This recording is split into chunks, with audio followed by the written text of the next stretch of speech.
وفي دورة واحدة.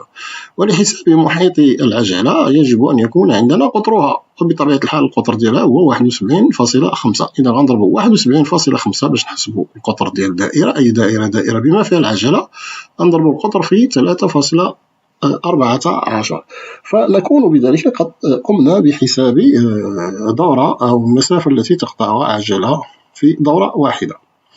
عندنا دابا عدد الدورات التي تقوم بها كل عجلة لقطع مسافة 5 كيلومتر. دابا غنشوفو شحال من دورة كتقطع هاد العجلة، شحال من دورة كدير هاد العجلة باش تقطع 5 كيلومتر. بمعنى غنشدو 5 كيلومتر ونشوفو شحال فيها من دورة ديال هاد العجلة. إذا باش نجاوبو على السؤال سنقوم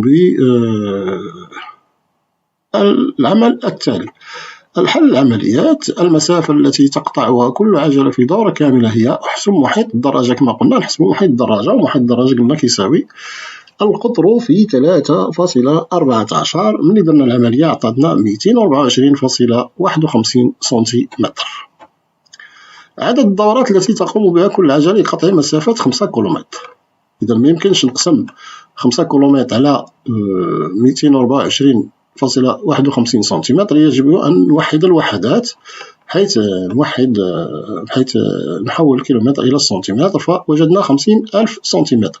إذن هاد 50,000 سنتيمتر غنشوفو شحال فيها من دورة، شحال فيها دورة ديال العجلة ديال هاد الدراجة. إذا غنديرو القسمة غادي نلقاو 222.70 سنتيمتر. إذا 50,000 سنتيمتر مقسومة على دورة واحدة أو مسافة واحدة اللي كتقطع دورة واحدة ديال الدراجة تعطينا 222.70 دورة. ننتقل الآن إلى السؤال رقم 5. Alors, on a ici les deux figures sont symétriques par rapport à la droite D. Alors, la première figure A et la figure 2 sont symétriques par rapport à l'axe axial ou bien l'axe symétrique D. Alors, j'écris la mesure de l'angle E. Alors, la mesure de l'angle E, le voilà, et du segment BC, la mesure du segment BC, sans utiliser les instruments géométriques, et je justifie. Alors, كان داز معنا هاد التمرين ولكن باللغة الفرنسية، باللغة العربية في الصفحة 90 كنظن، وهنا عطاونا هاد التمرين هذا باللغة الفرنسية باش يمهدوا بعض التلاميذ اللي غيدوزوا مسار دولي غيقراو الرياضيات بالفرنسية. المهم، puisqu'on a ici une symétrie, on a les deux figures sont symétriques par rapport à la symétrie axiale ici, donc les deux figures sont égaux. Les points sont égaux, les angles sont égaux, leurs mesures sont égaux. Le segment AB est égal à FG, le segment AD est égal à GH, le segment BC est égal à EF, le segment EH est égal à DC, les angles aussi sont égaux, B est égal à F, C est égal à E, A est égal à G, H est égal à D. Pourquoi? Parce qu'ils sont deux figures symétriques. La symétrie, ça veut dire qu'il y a égalité dans tout.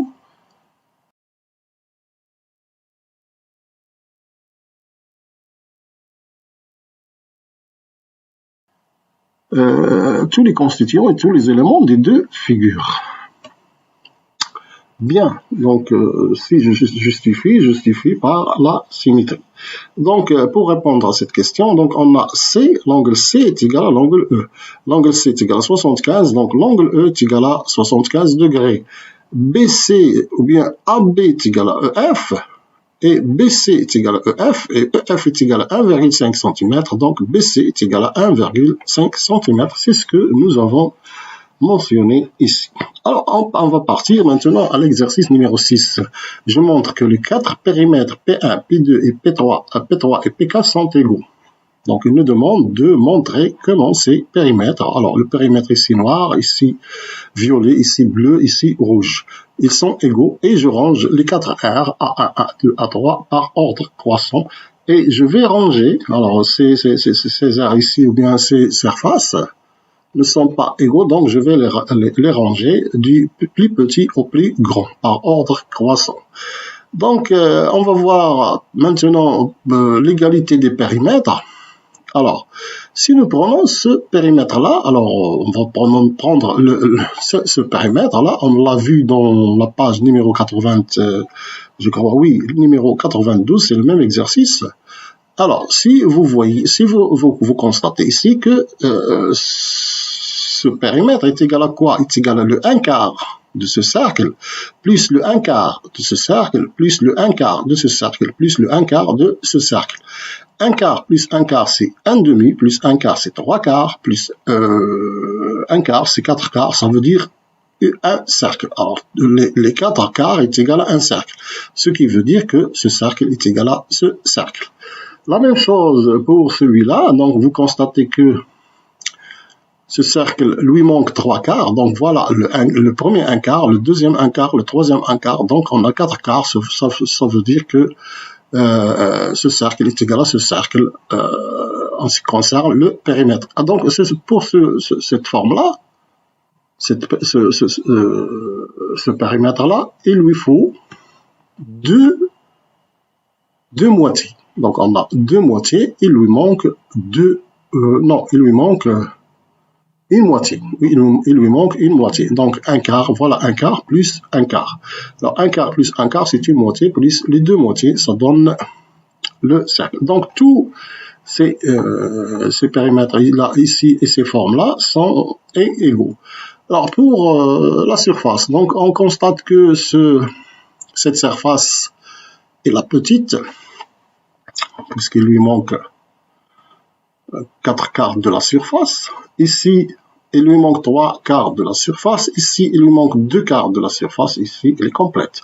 Donc, l'air à cette forme-là, elle est la plus petite, suivie par A4, suivie par A3, suivie par A1. Donc, A2, suivi par A4, suivi par A3, suivi par A1. Ainsi, on a terminé cette leçon de révision. إذا انتهينا الآن من شرح هذا الدرس ديال المراجعة فيما يخص المساحة ديال الدائرة ديال القرص ومحيط الدائرة كما تلاحظون. وهناك مجموعة من التمارين قد تم إعادة صياغتها، خاصة هذا التمرين إعادة صياغته باللغة الفرنسية بعد أن قمنا بإيجاد حله بالعربية، ونفس الشيء بالنسبة لهذا التمرين. بهذا نترككم وإلى اللقاء إن شاء الله في تصحيح الدرس القادم والصفحة رقم 94.